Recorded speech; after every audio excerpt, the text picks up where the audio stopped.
Terceiros anos, tudo bem com vocês? Eu espero que sim. Eu sou a professora Inara e hoje nós teremos uma super aula de revisão dos conteúdos estudados em ciências no nosso segundo trimestre. Então, sente-se confortavelmente, esteja com o seu material em mãos e vamos começar. Nós iniciaremos relembrando o que estudamos sobre a luz. Então, vamos relembrar tudo que foi aprendido desde então. Nós aprendemos que a luz é uma forma de energia e que nós percebemos essa energia através da nossa visão. Nós também aprendemos que a luz se forma em linha reta a partir da fonte que a gerou. Portanto, a luz não faz curvas. E também nós aprendemos que não existe nada tão veloz quanto a velocidade da luz.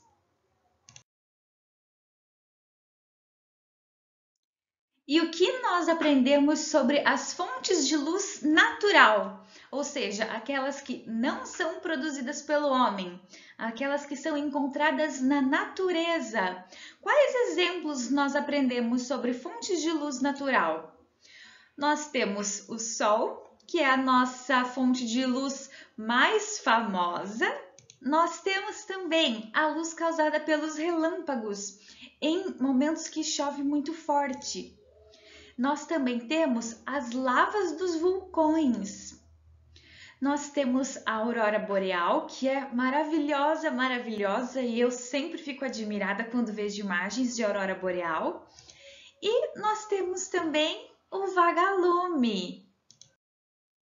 Aqui nós temos exemplos de fontes de luz artificial, ou seja, aquelas luzes que são produzidas, elas não são encontradas na natureza. Nós temos uma lâmpada, que é um exemplo bastante clássico. Nós também temos a luz produzida pelo computador, pelo celular ou pelo tablet, que é de onde talvez você esteja assistindo essa aula. E nós também temos todas as outras luzes da cidade. Nós aprendemos também sobre a luz e os corpos. Nós aprendemos como que uma luz passa por um corpo. E nós aprendemos o que sobre isso, pessoal? Corpos transparentes permitem a passagem da luz sem espelhá-la, ou seja, um copo de vidro, nós conseguimos enxergar tudo que está do outro lado dele. Já corpos opacos, eles não permitem a passagem da luz, então nós não conseguimos enxergar o que tem atrás dessa parede, porque essa parede é um corpo opaco. E os corpos translúcidos, eles deixam passar parte da luz, mas ao atravessar esse corpo translúcido, a luz se espalha. Então nós enxergamos um pouco do que está do outro lado, mas não conseguimos ver com clareza o que tem. Como se fosse aquele vidro que tem no abajur, em volta do abajur. Nós conseguimos identificar que tem uma lâmpada ali embaixo, mas do outro lado nós já não enxergamos com clareza o que há. Depois de estudarmos sobre a luz, nós estudamos sobre o som. E o som também é uma forma de energia. Essa energia se espalha pelo espaço em formas de ondas sonoras. E essas ondas sonoras causam a vibração do meio em que elas se espalham. Então, como nós fazemos para identificar essas ondas sonoras? Nós não conseguimos ver as ondas sonoras, mas as nossas orelhas captam as vibrações que elas causam no ar. E nós conseguimos perceber as diferentes vibrações que existem no ambiente, porque elas fazem vibrar uma membrana que existe dentro de cada uma das orelhas. Essa membrana é chamada de tímpano. E o que faz um som ser diferente do outro? Quais são as propriedades do som? Temos a intensidade, a duração, a altura e o timbre. Quando nós falamos em intensidade, nós estamos falando também do volume. Ou seja, se um som é alto ou se ele é baixo. Quando nós falamos do tempo, nós estamos falando da duração pelo qual esse som se propaga. E quando nós falamos da Altura, nós estamos querendo saber se ele é agudo ou se ele é grave. Quando falamos do timbre, estamos nos referindo às diferenças de um som. Ele é mais perceptível em músicas. E por falar em música, nós também estudamos sobre a música e os instrumentos musicais, vocês se lembram? Para criar uma música, o compositor precisa levar em conta as propriedades do som.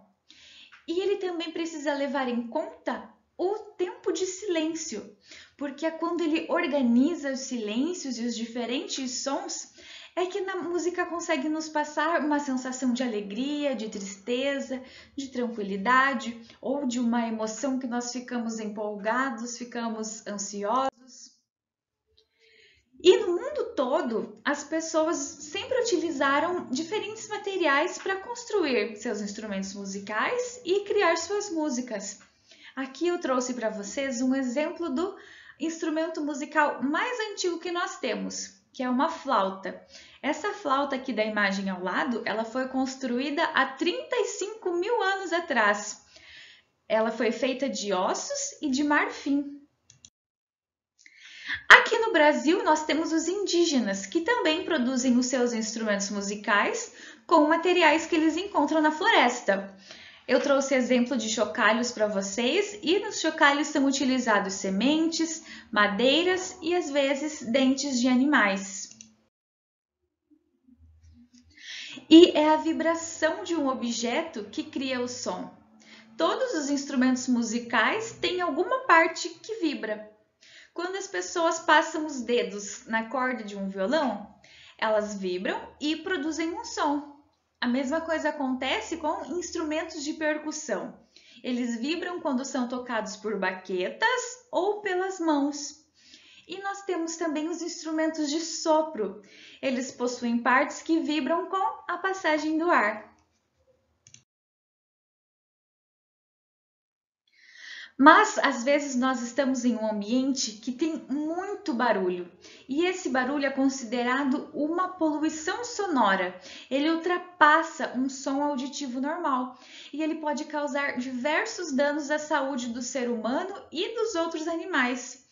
É tão maléfico estar num ambiente com poluição sonora que ele é considerado poluição ambiental. É mais comum em cidades grandes, com bastante trânsito, com barulhos de construção civil. E quais são exatamente os malefícios da poluição sonora? Gente, vocês lembram? Elas podem causar estresse, insônia, pode causar perda gradativa da audição, pode causar perturbação cardíaca e vascular e também muita dificuldade de se concentrar. É por isso que nós precisamos estar em um ambiente silencioso quando vamos estudar. Pois muito bem, agora nós vamos relembrar um pouco mais sobre o que nós estudamos sobre o planeta Terra. E nós aprendemos que a Terra é formada por 3 camadas principais. Uma parte sólida, uma parte líquida e uma parte gasosa. A parte sólida é formada pelas rochas que sustentam toda a atividade humana. A parte líquida é a água, que pode ser encontrada nos lagos, nos rios, nos mares. E a parte gasosa é o ar, que é formado por diferentes gases. E as terras que não são cobertas por água são chamadas de continentes. Elas formam os continentes e as ilhas. São as famosas terras emersas. E a superfície do planeta Terra é composta toda por gases. O gás oxigênio e o gás carbônico são os mais importantes para a vida aqui na Terra. E quanto aos continentes? Vocês lembram dos continentes? Aqui nós conhecemos o continente americano, continente europeu, continente asiático, continente africano, continente da Antártida e da Oceania. Nós aprendemos também que nós moramos no continente americano. E nós aprendemos sobre as representações do planeta Terra. Aqui eu trouxe novamente os exemplos para vocês do planisfério e do globo terrestre. E nós aprendemos também, pessoal, que existem linhas imaginárias que facilitam a localização de qualquer parte do nosso globo terrestre.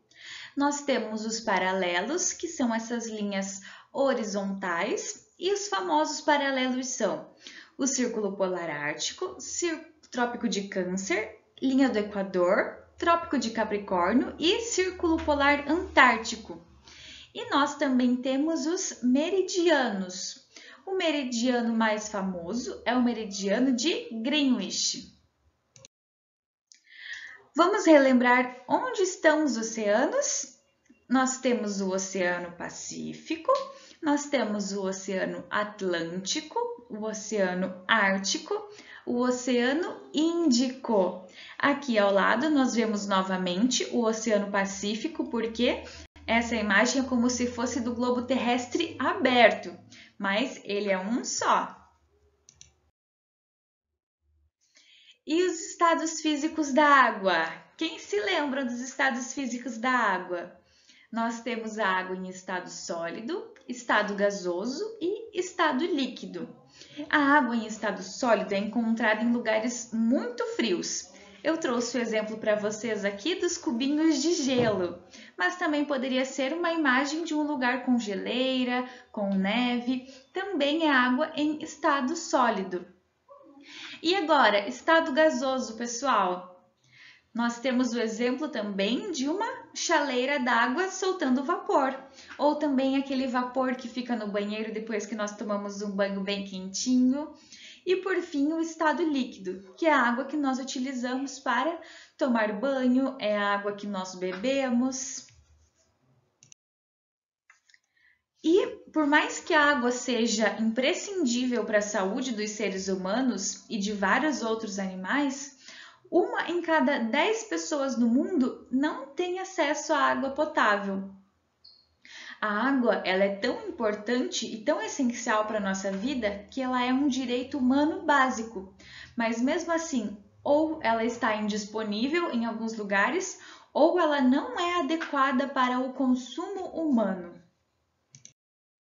E essa foi a nossa super revisão. Eu espero que vocês tenham gostado. Espero que tenha ajudado a refrescar a memória de vocês. Caso vocês tenham alguma dúvida, caso vocês precisem de alguma explicação a mais, eu e a Prof. Gabi estamos disponíveis para batermos um papo, ok? Beijinhos, pessoal. Bons estudos para todos!